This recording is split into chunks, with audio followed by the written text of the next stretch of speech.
It is Thursday evening in New Jersey, and it's also Thursday evening in Alabama. Where's your food at? Awesome. You Okay, already and food. welcome to your end of September Two Chicks in a Radio. And this week we're on DixieDX.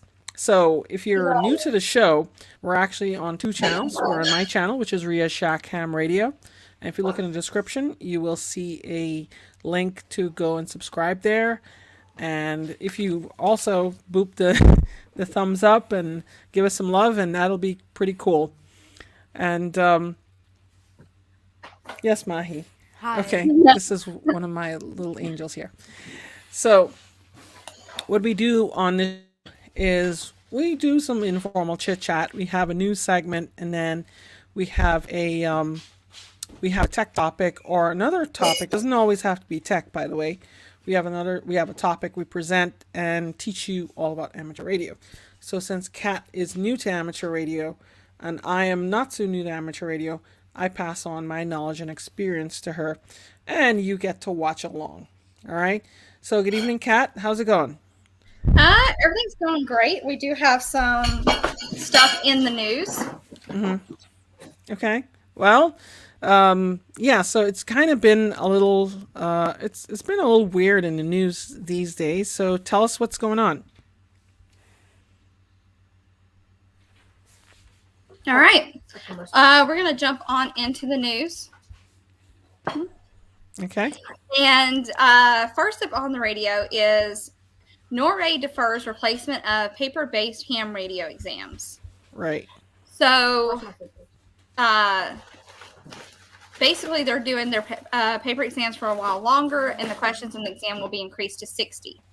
So I guess it was 35, and now it's going to be 60 questions.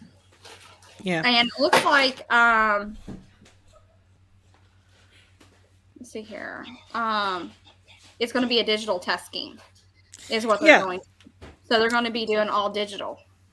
Wouldn't that be so cool if we had that? If we had where you can go and take your tests online. Here we have a kind of, we have a kind of a hybrid system, exactly, where you use, I think, exam tools, which is part of hamstudy.org. I think it's the same developer. I know it's the same developer, apparently. And yeah, it'd be nice if we could just go all online for ham exams. I mean, with some, I guess we have to figure out how to do it where we could still have some integrity in the system. But hey, Norway can do it, then we can. But they're still sticking with paper exams. All right. Oh, I lost Kat there for a second. And I lost your audio. Oh, yeah, that's right. Sorry. I was taking care of some little boy who was being very disrespectful. So then coming in October on the 16th, New England Parks in the Air event is going to be on.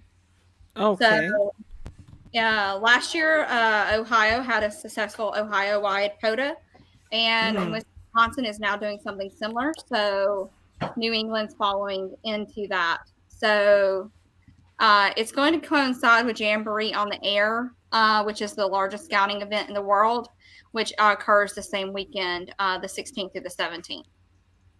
Okay. Hey, that's pretty cool. New England's not far from here, so I don't know. I might make an appearance. I actually have to go to Connecticut in November for an ARRL meeting, so that should be interesting. Maybe I'll take my COM 705, which I actually have showing the Flex Radio shirt, and I have my COM 705 here. Whee! All right, cool. So this is traveling with me. All right, so next up in the news is Los Angeles hams have upgraded emergency communication capabilities. So now they're going to be called ARES-LAX, an arm of the ARRL, Los Angeles section. right. And they recently purchased a Fluke acoustic imager with a grant from Amateur Radio Digital Communication. Okay. Wow. Nice. So, so there's two things I got to explain here. One of them is Amateur Radio Digital Communications, They're an organization that they basically came into a lot of money through sale of some IP addresses to a famous e-commerce company. Thank you very much. And they're actually using that money to do a lot of amateur radio projects, and that's pretty awesome. So this acoustic imager, what it will do is when you have radio frequency interference, like for example on a power line, right, the insulators on the power line, you'll find that a lot of times you can use an ultrasonic, if you have an ultrasonic amplifier, you can actually pinpoint where the interference is quite easily. So if you're looking for different sources of interference, which would be like, I guess, light poles and such like that, and you would be able to find where the interference is. So that's pretty cool. There was one item in the news that I didn't see, but I'll talk about it anyway. So we've had a really significant silent key. So we had past AMSAT president and director and amateur radio satellite pioneer Tom Clark, K3IO. And he used to be W3IWI, and he was just, anybody who does satellites knows who this guy is. And not only, he wrote a lot of stuff about predicting satellite patterns. He was a scientist at NASA for 33 years. Really, really huge loss. And you hear, everybody talking about how they knew Tom. I've listened to some of his talks. I've seen some of I've read a lot of his articles. There's one about a basic program for satellite path predictions. That's, that was one that a lot of people referenced. So, we're losing the good ones, but you know what that means? That means we need to train the new generation of people who can carry the torch, because nobody's going to be around forever. There is only two certainties in life, and one of them you could probably get away with it, and it's not death. But well, anyway, it's kind of depressing talking about that, but at the same time, rest in peace, and maybe one day we'll see you in the stars. Alrighty. Yep. So tonight's topic, it's going to be a good one, because all of the excitement about amateur radio, excuse me, and what really makes amateur radio tick is the science of propagation. Now, this might get a little bit in depth for some people, but I encourage you to hang on. In there, tonight, we're going to show you not only some basic principles, we're also going to show you some cool tools, and we're going to place links for these in the chat so you can learn, you can basically use these tools to get propagation. And what I want from you in the audience here is, if you have any tools that are relevant to what we're discussing, put a link in the chat. We'd love to see them, and we'd love to hear your experiences with predicting radio propagation. I'll tell you, I became a ham in the 1990s. We didn't have we kind of had the internet back then, but it's not like the internet today. We did not have all these plethora of propagation websites.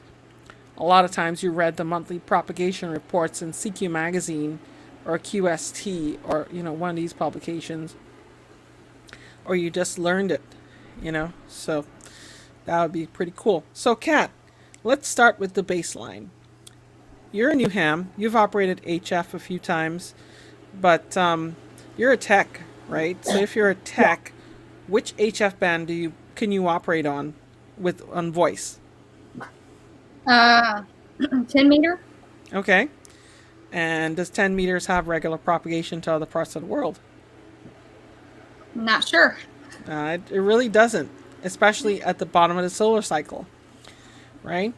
And we're going to talk about some of the different types of propagation and, and why they matter. So first of all, tell me what you know about propagation. Not much. Not much, okay. Do you know what happens when you transmit a radio signal up in the air and it ends up somewhere in Russia? Probably I have no idea.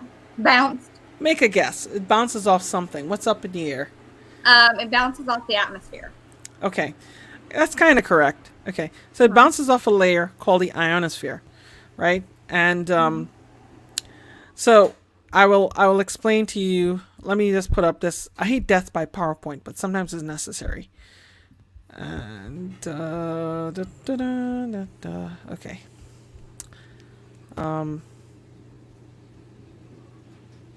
Keynote had a nice update with their allow team presentation and stuff. I'm gonna make so much use of that. Okay, play slideshow. Okay, and we're not gonna have much slides. I'm gonna be mostly talking, but window. Here we go. Okay. So like, okay, the Earth is round, right? I mean, I don't have to explain that to anybody. The Earth Oh is yeah. I am not a flat earther, so yes, the okay. Earth is round, Good. obviously.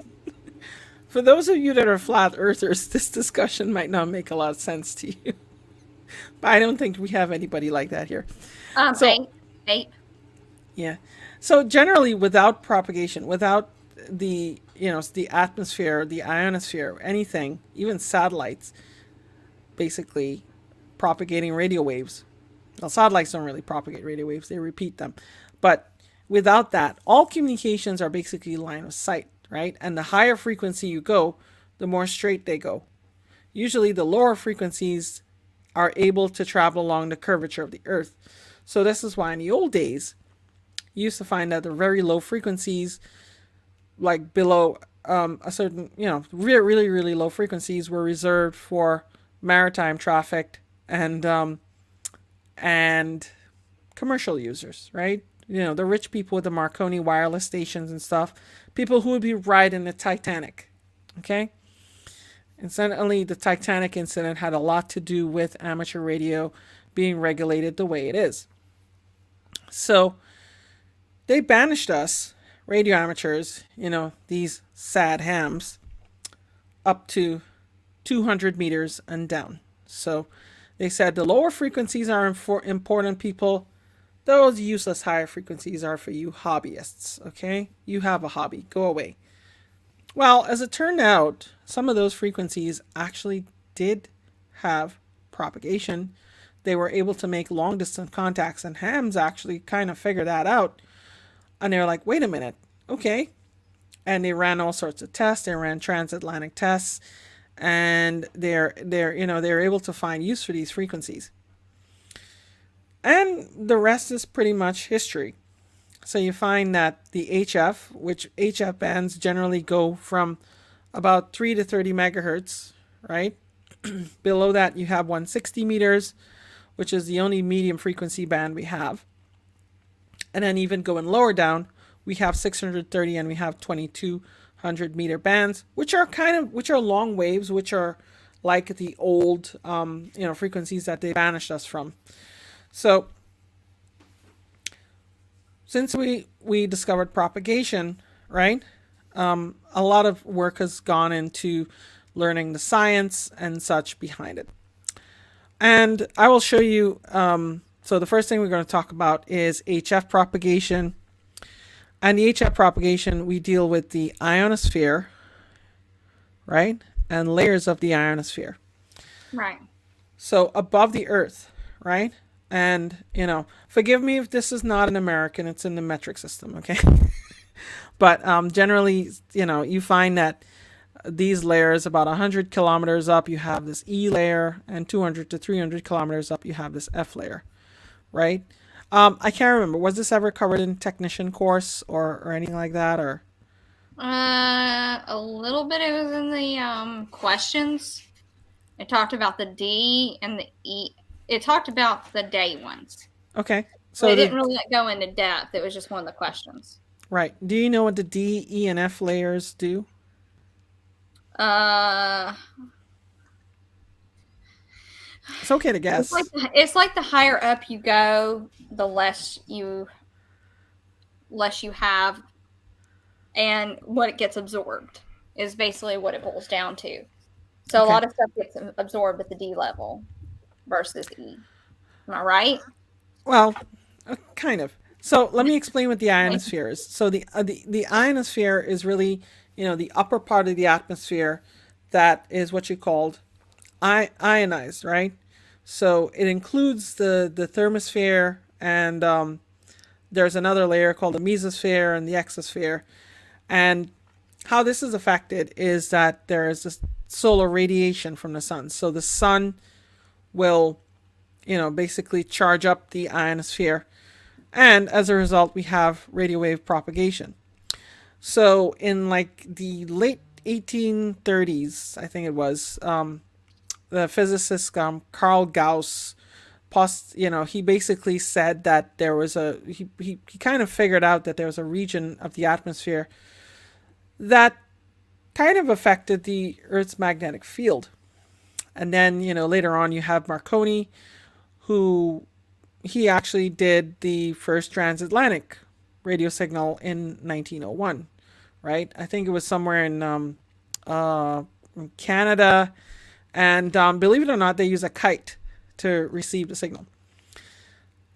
The signal was transmitted from Cornwall, and they use a spark gap transmitter.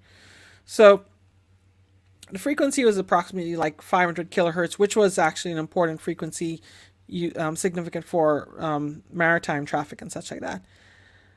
And they use a lot of power. Okay, and so they basically, they sent some Morse code, and to actually reach Canada, I think it was Newfoundland, they had to bounce off the ionosphere 2 times. All right. So, this kind of became really, how should I put, entrenched in, everybody began doing research in it. So generally the ionosphere, right, has a bunch of electrons, and they have electrically charged atoms and molecules, and it's all around the Earth, right? So it goes up from about 50 kilometers, or about 30 miles, to more than 1,000 kilometers, or about 600 miles. Primarily, and when we talk about radiation, we don't only talk about, like X-rays and such like that. Ultraviolet radiation, UV radiation. Primarily, that's the reason that we have the ionosphere, right? And Right. yeah, so you have UVs, you have X-rays, and you have all sorts of other radiation that are ionizing. And then they basically, it's all dependent on the sun, which is why, hams love the sun and the solar cycle, and which is why we look forward, right? So the layers, what do you know about the layers? Do you know what each layer does? What about the D layer? The D layer, doesn't it catch a lot of the UV A rays, I think, from the sun? Okay, so let's talk about what it does to radio waves, right? Okay. So the D layer is actually ionized by alpha particles, alpha hydrogen radiation, approximately 121 nanometers, right? So also other types of radiation tend to ionize the D layer, like hard X-rays and such like that. The important thing we know about the D layer is that the D layer kind of blocks the RF, right? It absorbs the RF. So when you hear about people talking about D layer absorption, the radio waves go up and they don't come back. So they're absorbed, and we basically lose them. This is why during the day you find that some bands are worse off than others, because the D layer absorbs all the radiation. I'm sorry, all the RF, the radio signals. During some solar events, like, you have a big solar flare, the you'd have the D layer becomes even more ionized, and you'll have basically complete radio blackouts, right? So that's the D layer. Have you ever worked 6 meters, the 6 meter band? No. Okay. So those of you who are avid 6 meter operators, you know about the E layer, right? And the E layer. So you have the E layer, and then you have sporadic E layer. So you basically have beyond the D layer, so you go up one more, right? We're still looking at daytime. You have the E layer. And the E layer is about 60 miles or 90 kilometers up. And you have X-rays that ionize that one, and some ultraviolet. So this one, it can reflect radio waves from about 10 megahertz, but it still does absorb some of them. But if you have sporadic E events, so what happens is that you have thin clouds of, where some parts of the E layer become heavily ionized, and they could reflect really high radio frequencies. Relatively speaking, like 50 megahertz, and sometimes even up to the UHF band in exceptional events, right? So if you've ever operated 6 meters, you'll find that during the summer in the northern hemisphere, the early spring, mid-spring to midsummer, you'll find that the 6 meter band just opens up, and you'll have a lot of opportunities to DX, right? So you should try 6 meters sometime. It's something you can do, and you'll probably get another chance in December, by the way. Okay. Yeah, if you have I don't know what kind of radios you have there. What kind of radios do you have to use? I have that VGC, which is a transceiver. Mm-hmm. You can use your phone to get onto the radios, and then I have the ICOM 51A. Okay, so you don't have any HF radios or anything like that, or? No, that VGC, it's a VGC. I might actually let you get on mine remotely if you have a Windows computer. You could download the software, and we could totally live stream that. That'll be totally cool. That would be really cool. Yeah, if we ever see 6 or 10 open up, and you have a chance, I'll let you on a station, and you could work some contacts. That'll be pretty cool. But yeah, so the E layer is responsible for 6 meter propagation because it tends to refract waves of those wavelengths. So you notice that different layers of the atmosphere, they affect different frequencies, right? So you find that that's why on some bands you have some bands are better during the day and during the night. Then you're getting on to the meat of the matter now. So a lot of hams enjoy the lower bands. So general and up, if you're in the United States and in most other countries, I guess most of their licenses authorize those. You have the F layer, okay? So one thing you notice about the F layer, I don't know how best I could highlight this, if I have an annotation button or something. I don't. Anyway, so the F layer, right? You see the F layer is between 200 kilometers and up. What's different about day and night? What looks different about day and night? There's a lot. The F layers can join together and had a kid. Right. So and the E layer stayed the same, and the D layer went away. Right. Okay, good. You're a good student. Okay. So that's exactly what happens at night. Okay. So at night, the D layer basically goes away, and the F layers recombine. So during the day, you have two F layers. You have F1 and F2, right? You have a lower one and an upper one, and then they combine into a single F layer at night.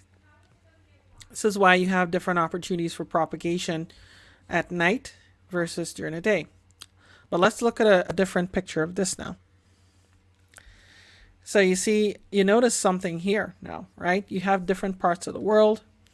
You have the day, and you notice that, it's not exactly that. You notice you have a transition point, right? You have where it kind of splits into two. Okay? Yes. Right. So you have the night where it recombines, right? After a certain point, some bands close up and then others kind of get better. During the day, the D layer kind of enhances, and during the night it kind of just fades away and kind of just melds into the E layer. Mm-hmm. And but you notice there's like a kind of like a borderline between day and night, right? Yes. So this generally is what we refer to as a gray line. And the gray line is very interesting because if you have two places that are far away on the earth. So one time way back in the days, right? I was reading Shortwave Mm-hmm. magazine where they were explaining propagation, the gray line, where you could listen to some really distant stations if you listen like about a half hour before sunrise and a half hour after sunset. Like, basically during that small time window, you could pick up a lot of distant stations. That is the magic of the gray line. Okay? That is the prime opportunity for many people to work DX. Because what's happening during that transition period, you have the D layers just going away, right? Mm-hmm. You still have a little bit of a wider F layer, and the F layer is still ionized from daytime sun and is just fading away, whereas the night really doesn't have any solar radiation to ionize it, right? Right. And because of that, because you get the best of both worlds, you can see all sorts of fancy propagation. So I don't know how much contacts you made. I think most of your contacts are within the United States. Have you ever worked any DX or anything, or? Just QSO parties and things like that. So Okay. Have you worked any foreign contacts, any foreign countries? Canada. Well, okay. That's I one. don't know. That's like our sister from another mister. Okay, yeah. Have you ever worked like Europe or something? No. Okay. Well, when you get your general, you're going to be in for a treat because you'll be getting those every day, pretty much. But if you work around the gray line, you could probably work some further ones. Like I've worked a lot of Asian countries during the gray line, right? During like our gray line and their gray line. Like you find that I think one of the rare ones I worked was Myanmar, which used to be called Burma. Mm-hmm. And Yeah, pretty so big. yeah. So yes, I'll explain. Chris is asking what sporadic E. I'm going to explain sporadic E in depth and a little more. But anyway, so this is an important thing to know about propagation, right? That your prime opportunities for DX are around the gray line. During the day, you'll find that due to the higher ionization, you'll find that lower frequencies like 40 meters and stuff are more attenuated. And you'll find higher bands like 20 meters and up, 20 meters, 15, 17, 10, 12 are you have more opportunities due to the stronger ionization in the F layer. All right. Let me show you some interesting stuff with regard to how we predict propagation. Okay, but let me explain sporadic E first of all. Mm-hmm. So sporadic E, right? Mm-hmm. Let me just bring up this thing here. Where the heck? I lost it now. No. You know what? Hang on a second. I think I know where it went. Okay. Yeah, so sporadic E. So basically the E layer, right? If you look at the diagram with the E layer, right? You'll see that E layer is 90 kilometers or, 90 to 150, about 60 to 90 miles above the surface of the earth. Right. You have X-rays that ionize that, and then ultraviolet radiation also ionizing that too. So normally this layer of the ionosphere, it only reflects radio waves lower than 10 megahertz, right? So that would be like the 30-meter band and below. And it actually absorbs some radio waves. But if you have increased ionization due to sporadic E, so you'll have sometimes the ionization of that layer is such that you have concentrated thin, areas. They call them sporadic E clouds, right? Where they're intensely ionized and they could support reflection of higher frequencies instead of absorbing them, right? So they don't absorb the higher frequencies as much, but they reflect them back down to Earth, up to 50 megahertz usually. So that's a 6-meter band. That's why they call that the magic band. and then sometimes even higher, right? But that's really, really rare. Okay, so you might have like sporadic E events. They'll probably go for a few hours to, or maybe just a few minutes. And like I said, during early summer, mid spring to early to midsummer is when you generally get it in the northern hemisphere. Um, but the thing is, they don't really know what causes it, to be honest. But it's generally something used by us, generally around June or July in the northern hemisphere, and you can get signals up to over 1,000 miles. But for one hop, and then you would have to get like double. It goes up in the atmosphere and it comes down and then bounces off the earth and then goes up again. So yeah, you could get up to like 2,000 miles or 3,500 kilometers, and sometimes even more. I remember last season there were people working Japan from here. That was crazy. So yeah, so that is sporadic E. Okay. All right. And let me see if I could bring up something else here, because I want to show you all some other things. Okay. It is sporadic for a reason. Yes. Okay. So 2 meters open in Michigan. 2 meter propagation is all different. We're going to be talking about higher VHF in a minute, because that deserves its own treatment, right? Yeah, Kat, you should pick up a used radio and start listening. Yeah, that's one way to do it. You could use a used radio. You could use a well, that's one way to do it. All right, let's see what else we got here. I want to bring up the propagation tool here that I have. Actually, oh, you know what? I have a propagation chart that I want to bring up here. Yeah, I want to explain how to read a propagation chart. Okay. All right. Okay. Here.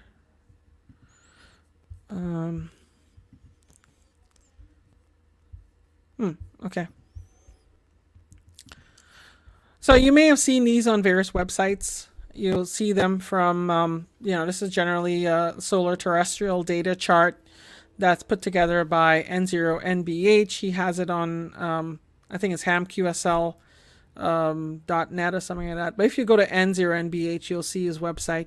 He runs a really cool, he makes these widgets available. He asks for a small donation, so if you feel kind, please rewind. Okay, so you'll see several numbers here, right? You have the SFI, SN, A and K, and the X-ray, and all of these stuff here, just ready to confuse people, right? So these are here on the left side are really, the raw numbers. And then on the right side, he kind of dumps it down a little bit. He says that, the kind of conditions you expect to see on different bands, like for example, 80 to 40, it is poor during the day and fair at night, and then 30 to 20 meters, fair and fair, 17 to 15, fair and fair, and then 12 to 10, poor and poor. Geomagnetic field, active, because the geomagnetic field also affects propagation. That's the Earth's natural magnetic field. And the MUF, okay, so that deserves something on its own before we start that. You have the maximum usable frequency, right? The maximum usable frequency basically is kind of like a weighted value of the frequency, the highest frequency that you will get good propagation on at a particular location. And I'll show you a tool how to get that, to figure that out. And so that's something you hear a lot of hams talk about, the MUF, or maximum usable frequency. You have the solar flare probability, 44% chance of solar flare. So let's talk about these numbers on the left, right? Because I know that's a mystery to a lot of people. It was a mystery to me. Okay. So, okay. Right, so the first one is the SFI, right? So you see a number that says SFI, solar flux index. So basically it tells you how many solar particles and magnetic fields are reaching the atmosphere. So the sun produces, it basically has a strong set of gases and ionized radiation reaching us called solar winds, and then these solar winds influence HF propagation. So the higher the number of the SFI, you'll find that HF propagation tends to be better. And the index, it basically tells about propagation between 10 and 20 meters. So that's like 10, 12, 15, 17, and 20 meters. It generally goes between 30 and 300, right? Generally, less than 70 of a SFI is really bad, potentially. 80 to 90, they're somewhat low. 90 to 100, it's about average, right? 100 to 150, propagation will tend to be good. 150 and up, put the kids to bed, get on the radio because you're working DX, okay? Yeah, that's like crazy hams will drop everything to do stuff like that, right? The SFI values has no real influence on 30 meters and below. So, don't even bother with that number. And anything over 150, let me tell you, one of my Elmers, he told me basically that during the height of the solar peak, when in the 1960s, I think it was 1950s or 1960s, he was able to just use a short piece of wire on a radio and run very little power and work a whole bunch of DX. So that's pretty cool. Right. SN. What do you think SN stands for?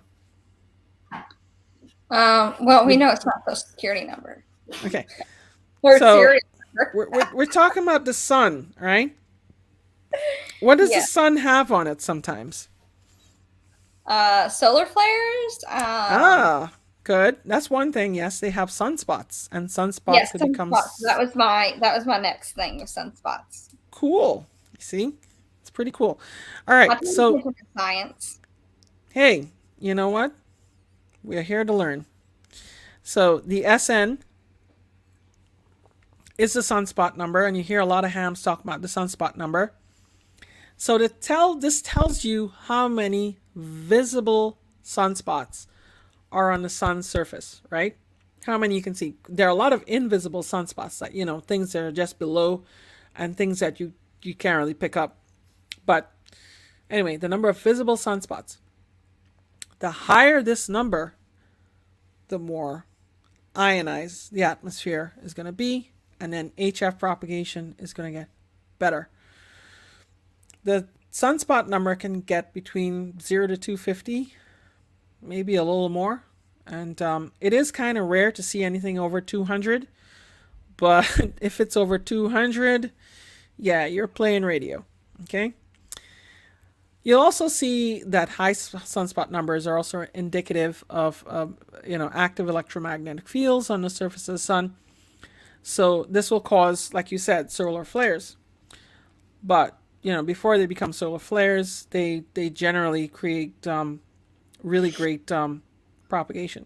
So if those sunspots do turn into flares, though, it can. Remember we talked about that D layer? Yeah, that can ionize the D layer, and the D layer can then absorb, and then you'll have, like, if a coronal mass ejection, they call it, where the solar flare basically throws something towards us. You'll find that we'll have a radio blackout. When you get to experience HF propagation, you will see that when you have a blackout, the radio bands, it'll be like somebody turned off a light switch. I swear. I had this during a contest, right? And you'll have a lot of fun working a contest. During this Work to All Europe contest, it was in I think it was 2018, right? I actually won the contest for North America. I found that there was a solar blackout in the middle of the day, and this basically switched off the HF bands. And a lot of people left the contest, but I waited around and I picked back up and I kept going. So yeah, it got better than ever after that. So anyway, that is the SN. So if you see anything above 100, you'll generally get good propagation when the sunspots are facing us, because that means that how they're ionizing us more. The last solar maximum was, I think, in 2013. But so the sun, as you know, goes in an 11-year solar cycle, right? And you'll find that the sunspot numbers start off low, they go up, they peak, and then they come back down. And then the next cycle kind of starts. It's kind of like a J cut, and you have the next cycle starting back up. So during the solar minimums, we had one a couple of years ago. I think we're just getting out of one now. You'll see almost no propagation, and you'll see like a lot of people, they basically migrate back down to the lower bands. So you have 30, 40, 60, 80, and 160. So basically you go on the low bands, right? And it's excellent on the low bands because you don't have as much noise and such during that time. So really excellent time in the low bands. And yeah, so yeah, that is the sunspot number. And so by the way, these cannot just be like one time. They have to stay sustained high. Okay, they need to be high, and they need to stay high. Otherwise it's really not going to do thing. If you have one day of high numbers, you wouldn't see much influence at all. But if you have high numbers sustained for 5 to 7 days, whoa baby, that's gonna really enhance propagation. And at the solar peak, this happens all the time. I think in the 1950s or so, they had numbers close to 250. And amateur radio, they were getting out of the war in the mid 1940s, and then they had a lot of time for people to build up stations and such like that. And then this thing hit, excuse me, and people had a lot of fun. All right. So any questions about the solar flux index and the sunspot numbers so far? No. Okay. All right, so tell me how a compass works. Okay, so a compass works by the magnetic field around the Earth. So basically, right, you hold a compass in your hand, and you want to make sure that you're pointing due north. Right. And so, yes. Yeah. Hey, Mike. Nice to see you. Hey, Mike. Okay. Yeah. With Ham Radio 2.0. What? He's at Belton. Oh, okay. Well. Just. Yeah. So anyway, we're talking propagation, and I really like that you're catching on. That's really good. It means my mentoring efforts are working. Pretty soon you'll be able to explain that to people too. So. Slowly but surely. Hey, you know what? Got to help each other. The A index, okay? So you see next on the chart, you see the A index. So basically, as we talk about the magnetic field of the Earth, right? The Earth naturally has a magnetic field, and the A index simply is an index of that, right? So you explain how the compass works. Well, the magnetic field affects a lot of things. Generally, it's a good reference for general conditions on a band. A lower index means that you have better propagation, right? So you don't want it too high. It goes between, I think, 0 to 400, but it's not going to be much above 100. So between 1 and 5, you have really good conditions on 10 to 20 meters, right? So 10 meters and down to 20. Between 6 and 9, you have average conditions on 10 to 20. 10 and above, it's going to get bad for 10 to 20. Remember, we said most of these numbers affect the higher bands, right? And the higher bands are 20 meters and up. The AP index, right? That's also listed there. You have, that's the planetary A index, by the way. You have 1 and 5, between 1 and 5. You can have better propagation, better conditions on 30 to 160. Between 6 and 9, average conditions 30 to 160, so lower bands, right? 10 and above, you have bad conditions on 30 to 160, right? So that's the A index. You also hear people talk about the K index. So the K index is basically, it's also geomagnetic activity, but it's relative to a quiet day. So you have like falling numbers, numbers that go down. They mean that conditions are improving and you can have better propagation, especially up north. And auroral, areas where you see auroras like Scandinavia and also Alaska and northern Canada. Okay. So you'll have it, the scale will be between 0 to 9. And you really don't want to see anything below 0 to, above 8, because that means that we have a big solar storm. So from 0 to 1, you have best conditions for 10 to 20 meters. From 2 to 3, you have good conditions from 10 to 20. And then from 4 to 5, you have average conditions from 10 to 20 meters. 5 to 9, it's very bad. So those bands are basically going to have not much propagation. The KP index, right, is between 0 and 1. Best conditions between 30 to 160. 2 and 4, good conditions from 30 to 160, the lower bands. 5 and 9, bad conditions, 30 to 160. So, right, you have a lot of tools, and I'll be showing you. Okay. But like I said, they dumb it down.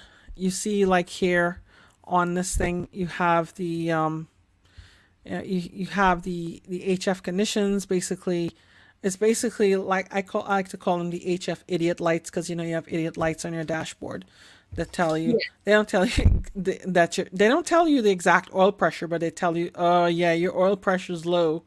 Yes, please add more oil, and don't forget your blinker fluid too. Yeah. Don't forget the blinker fluid. Yeah. Well, don't forget your propagation spray. Exactly. Peyton the other night actually called AutoZone and asked them if they had blinker fluid in stock. Yeah, true. That's funny. That blinker fluid thing is okay. All right. Okay. Let's see here. All right. So that is that. Let me see what else I got here that I could show you. All right. So let's move on to trying to see where I'm at here. Right. So you have the indexes, right? So those are, the things explained on the left side. You have in the middle, that picture also, they show you like the picture of the sun right now. They have like several, NASA has stereo, which is like a camera pointed at the sun that they observe, and you get really detailed pictures of the sun. X-rays, you'll see, you also see NOAA, the National Oceanic and Atmospheric Administration. They have X-rays from 0 to 9.9, so basically 0 to 10 almost. And then those are hard X-rays. How many of them are hitting the ionosphere? And that, remember we talked about the D layer, right? So what does the D layer do? It absorbs some of the radio waves, but it also is ionized and absorbs a lot of the A rays from the sun. Okay, so yeah, so it absorbs, right? So the main thing is it absorbs. So if you have right, so generally you see the X-ray, you see like a letter, right? You see A, B, you can have C, M, or X, right? Where A is the lowest. And then you have a number, okay? So you have, like I said, it's a reported value from A 0.0 to X 9.9. And you have like several orders of magnitude, like basically several levels. And then they have a number at the side to give like a little fine tuning for that. Okay, so that tells you how many X-rays are hitting the Earth right now. X 9.9 would be really bad. And A would be kind of low. The 304A, it's from 0 to, I don't know. It's basically the relative strength of total solar radiation at a wavelength of 30.4 nanometers or 304 angstroms. So primarily you have helium in the sun, the photosphere. So basically helium, you have ionized helium, and then they measure this. They measure the strength of the solar radiation. So you have, there are generally two measurements for this. One of them by the Solar Dynamics Observatory, and the other you have a satellite, right? And this actually is a good indicator of how the F layer is ionized. Okay, it's actually also loosely related to the solar flux index, right? And it's updated every hour. Incidentally, I believe, I don't know if they still do it, but I believe they have propagation reports on WWV, right? You know, WWV is on 5, 10, 15, 20, 25 megahertz, right? That's the time station. Have you ever listened to that? No. Okay. You know what I think a good idea for a future show is? I'm going to turn on my HF radio, right? I'm going to put it in a window, right? We're going to tune across bands. I'm going to show you some things that we're listening to, okay? Because you need to learn about that. WWV is a good resource for one, standard time and frequency, so it tells you the exact time. But two, they have various conditions. I think they still have propagation reports, if I'm not mistaken. I could be mistaken. I don't know. I mean, similar to you calling up a number locally that tells you the time and the weather. Right. Similar. Yeah. Similar. They actually have a phone service too. Oh. Yeah. So PTNFLX, that's planetary flux. It's basically the density of charged protons in the solar wind. And higher numbers, of course, more impact on the ionosphere. And it primarily impacts the E layer, right? And then you have the other one, ELC flux. NOAA reports that it's basically the electron flux. So it's the density of charged electrons in the solar wind. Higher numbers, more than 1,000, more impact on the ionosphere, and primarily has impacts on the E layer. N value is basically dealing with auroras. You know what auroras are? Like the northern lights kind of thing? Yes. Right. So basically it's like a statistical confidence in the measurement of auroras. So, in a probability of auroras. So when it's less than 2, when it's greater than 2, you have low confidence, right? Okay.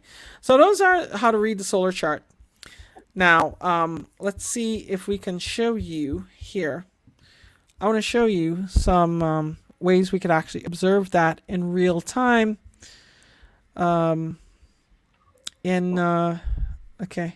So the MUF, the maximum usable frequency, is okay. 23.89 from there, but yeah, this is kind of that's something I captured earlier. I want to show you something here though, but this actually. All right, SSB, speak in Hebrew. Okay. Okay. And I will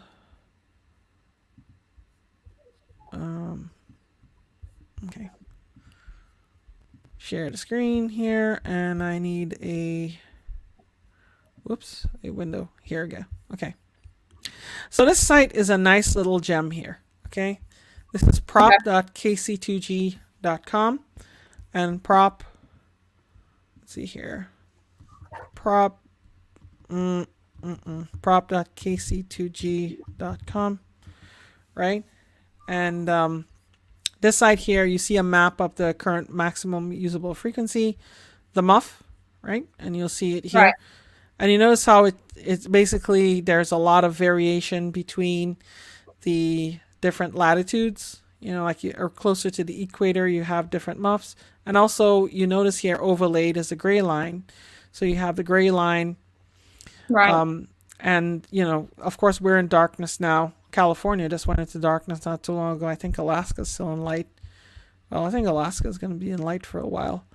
And Yeah, then you see, time so periods where it's really dark and totally daytime. yeah, on the eastern hemisphere, you have, I think, like Saudi Arabia and all these countries here in the Middle East. They're just waking up their sunshine. Hmm. And Israel is probably gonna, yeah, yeah, yeah. There's a bunch of Jewish holidays around this time. I think they just completed Sukkot. I know all of this because I've been trying to order stuff from B&H for a long time. I had to order some audio and video gear from B&H, and they're closed. They've just been closed. So, and they say which Uh, holidays they're closed for. Back to work today, actually. Oh, really? Oh, Yeah, cool. Israel's back working today. Yeah, the 30th. Yeah. Yeah, and their time frame is they work Sunday through Thursday with Friday and Saturday off. Mm-hmm. Yep. That they do. Actually, Friday. I think at least here in the United States, the Sabbath is observed from, I think, Friday afternoon all the way till Saturday night. You know. So Hmm. I think some of them take the whole Friday off. So okay. Your bed is beautiful there. You want to know something? Some years ago, there was this guy at my job. His name was Sandy Cohen. Um, he was a big boss at the government agency I work for, and he's a strong supporter of Israel. And he's saying, "You have to go to Israel. It's beautiful." You know. And yeah, no, my church went. My church went one time, and well, the other church I used to belong to, but they kind of I didn't go on that trip. I want to go someday. When things open back up. El Al has been sending me invitations. Said it's time. El Al, more than ever, it's time to travel again. Yeah. Hey, submarine radio man used to live there. That's pretty cool. All right. So next up. So yeah. So this kcprop.kc2g.com. You can see all the muffs. Right. They seem to have some other propagation stuff. Um, different frequency. Let's see. Sunspot number. ESSN. Yeah. Oh, they have a nice chart of sunspot numbers here and the solar flux index. So they have lots of propagations tools there. And you could see it like and here you can actually see like the raw data in a table, from different places that they observe. Let's see here. The muff. So this is basically the muff is the maximum frequency, the FOF2. I guess that's the frequency of the F2 layer. And yeah, they have an about page. How do I read this? And yeah, okay. All right, so there's other stuff I'm going to talk about now. All right, so we pretty much covered a lot of HF. I want to show you some tools to do point-to-point predictions. If you've ever heard of VOA Cap, do you know who the Voice of America is? Voice of America? Yeah. No. Okay. So back in the old days of shortwave, right? And even today, you have the Voice of America. So I think Josh KI6NAZ on Ham Radio Crash Course, he interviewed the former White House correspondent of Voice of America, right? Which is Steve Herman, W7VOA, right? And the VOA was basically America's shortwave station. We do have private shortwave stations such as WBCQ, right, which is Alan Wiener's station up in Maine. We have other shortwave stations, private shortwave stations, but we have a government broadcaster called the Voice of America because primarily shortwave is used to as a propaganda tool, right? So have you ever heard of like during the various like World War II and such, a lot of even the Cold War, a lot of countries basically, they engage in outright propaganda wars against each other, Even today, I think today they just do it on social media. So yeah, that's an interesting tidbit. So the Voice of America, not only did they do a lot of government propaganda, but they had a huge shortwave broadcasting infrastructure, right? Have you ever seen? You should go and look and see. I think they took all that down though. They had stations in South Carolina, did they? And such, and so the shortwave VOA, they did a lot of propagation studies of how propagation worked, and they made that data because it's U.S. government. It's now in public domain. So there's a site called VOA Cap, right? They use a program called VOA Cap, and I'll bring it up here. voacap.com, and voacap.com is a propagation prediction site. And let me break that out here so I can show it to you here. So a lot of DXpeditions, they use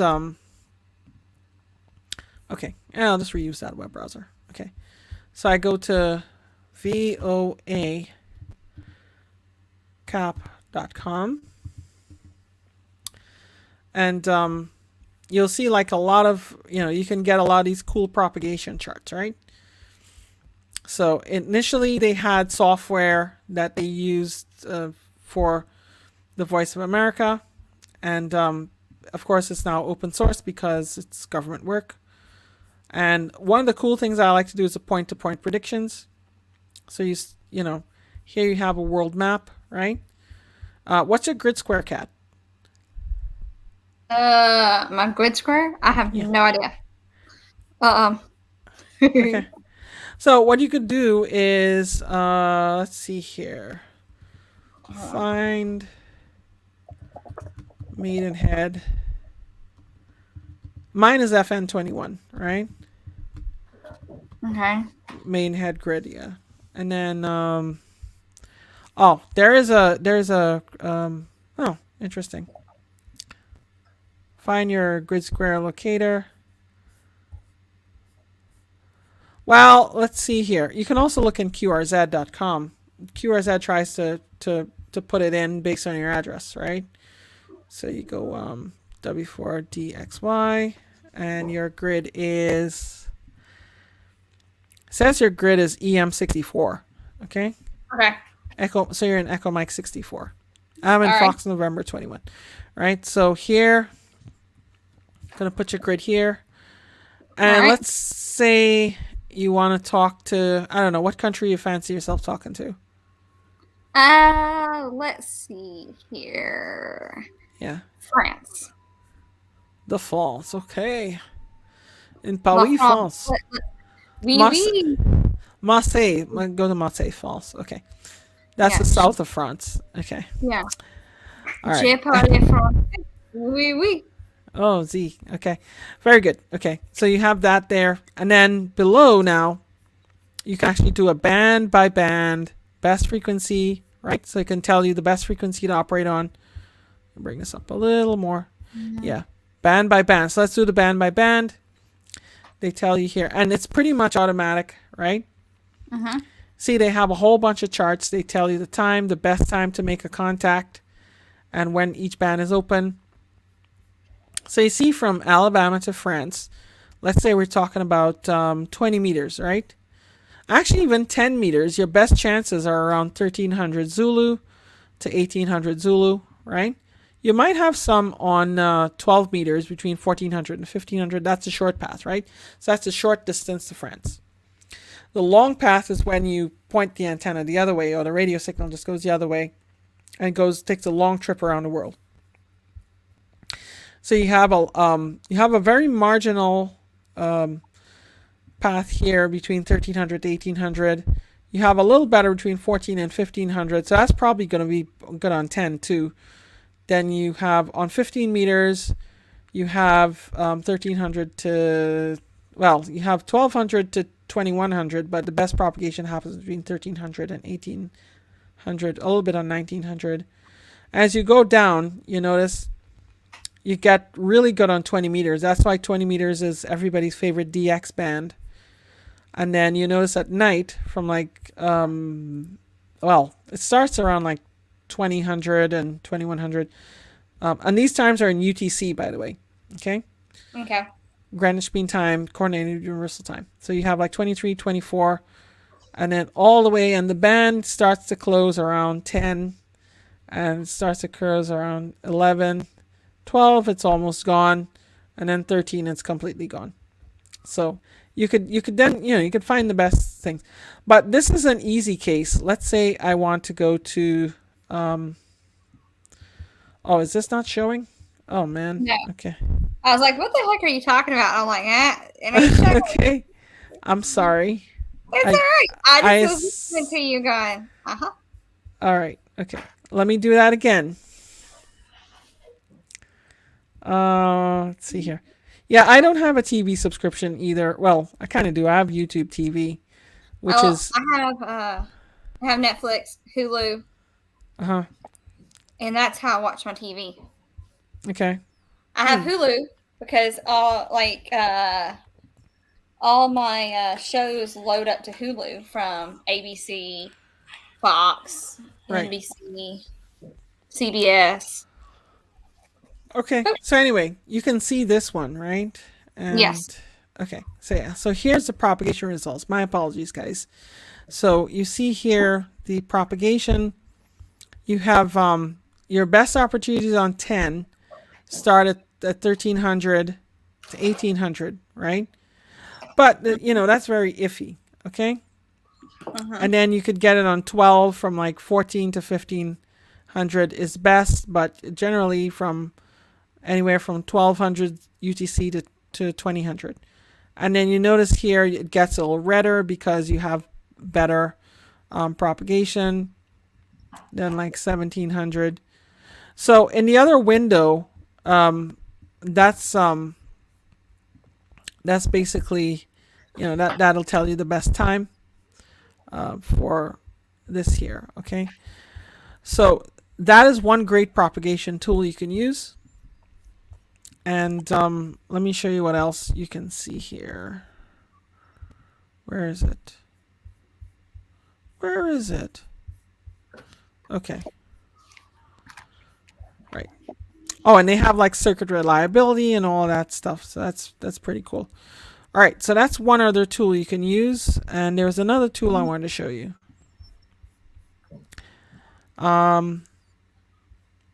Okay. So by the way, the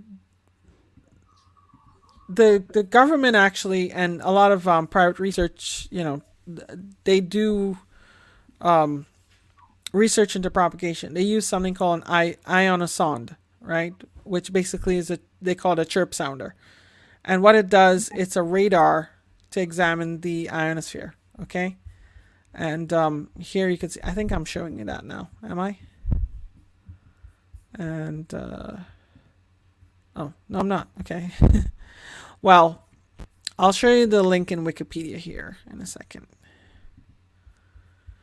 I do a lot of reading on Wikipedia, by the way. Yeah, I'm like a Wikipedia nerd. I wrote so many Wikipedia articles. It's not funny. What did you write for Wikipedia? I do. I've actually seen Wikipedia servers too. I actually I was in their data center one time. That was the story to tell. But yeah. So here, I want to show you this. They have something here using a software-defined radio. So what they do is they transmit HF, sounds pings, right? And then they receive it back with an SDR to see how it was received. And they produce these graphs called ionograms, where they have like the various ionospheric reflections. They have extraordinary reflections from different frequencies. and then they have various things they use to measure. So that's one thing they do. So actually, you might hear like these chirps on the HF bands, and these are the ionosondes. It's hard to pronounce. That actually produce these. So it's pretty cool. My friend Eric, KL7AJ, he did a lot of work on the harp in Alaska, and I'm going to probably ask him to come on sometime. That'll be so cool. He might do it, actually. Funny guy. But he writes a lot of good articles for different ham magazines and such like that, too. All right, so we covered HF, and we touched a little bit on VHF, right? And we showed you guys some tools. Right. So let's talk a little bit about VHF, because I think I want to save the full treatment of VHF propagation for another stream, because it's getting a little bit late. Yes. So tell me, have you or any of your friends done any serious VHF contesting? Have you taken part in VHF contests? No. Yeah, friends doing it. Huh? You must have friends who do it. Oh, I've got to have friends that do it. Probably you. I did actually. Yeah, you could say that. I was probably thinking somebody down there in the South, but you guys have great. I don't know. Well, you guys have such great propagation down there. It's kind of, up here in the Northeast, we get scraps. I mean, you get our seconds. We get the seconds, yeah. That's not good. The best part for VHF contests are in the middle part of the country, which I think is like Illinois, Wisconsin, or even like Nebraska or something, I think. But anyway, so on VHF, the most popular type of propagation is tropospheric propagation, where generally you notice that, like I explained, radio waves go toward the horizon, right? And then beyond the horizon, they really can't bend, so people really can't, receive them. Generally, in the days of over-the-air TV, which is still today for some people, people would be like in rural areas. Like I live like 48 and a half miles away from the transmitters in New York, and like 90 miles from Philadelphia. And I can actually receive both sets of channels if I wanted to, depending on what the antenna's turned. But sometimes I will receive signals from so far away. Like one time I received, I think it's channel 12 in Binghamton, New York, which is far. And you find that there are all sorts of propagation anomalies, right? So I'm going to briefly talk about tropospheric propagation, and then I think we're going to save that for another show. But generally, the atmosphere heats up, and then sometimes these little pockets, these little troughs form, and then these signals tend to bounce in there, and then they leak out at some other part, and then that's how you're able to do it. But that's a teaser. I think we're going to talk about that on another show. Finally, was there anything else you wanted to learn about HF propagation? Not at the moment, no. You taught me quite a bit. Well, guys, I'd like to thank you, and gals, anybody in the audience here. 10 meters was alive today, and okay, that's pretty cool. And then see what else is in the comments. So yeah, propagation it might seem like a mystery at the beginning, right? You go over it a few times. The main takeaways from this is that the sun generally rules all propagation. I mean, the sun rules all, things on Earth, to be honest, right? The sun basically has the most influence on HF propagation. The sun produces solar winds, solar flares, and such, and it ionizes the layer of the atmosphere called the ionosphere. So you have the various layers, and you'll find that the higher bands are more affected by these different solar radiation than anything else. That's one. Two, you have different tools to tell you propagation, and they make it really easy these days. Like I said, back in the old days, before I was even thought of, you know, people used to get the monthly propagation reports in the magazines, and I think they're even broadcast today. They get propagation bulletins from W1AW, which is the ARRL station, right? And maybe I'm going to be up there in November. Maybe I'll talk to Joe and see what he's up to. All right, well, that has been our stream tonight. Thank you. It's an extended one. Next week, we're going to be on my channel. We'll probably pick another topic. Viewer's choice. If you guys have anything you want, just drop it in the comments below, and we'll pick it up. Or if you have it in the chat now, we'll see it too. This is Rhea and 2RJ, and this is Kat, DixieDX-W4DXY. We are signing off. Don't forget to like both channels, hit the notification bell, give us a thumbs up. We don't like thumbs down. We like thumbs up. And if you really like this, leave comments and let us know that you like this stuff, and we can do a lot more for it. So again, guys, thanks for joining 73 Two Chicks in Radio. Bye. See ya.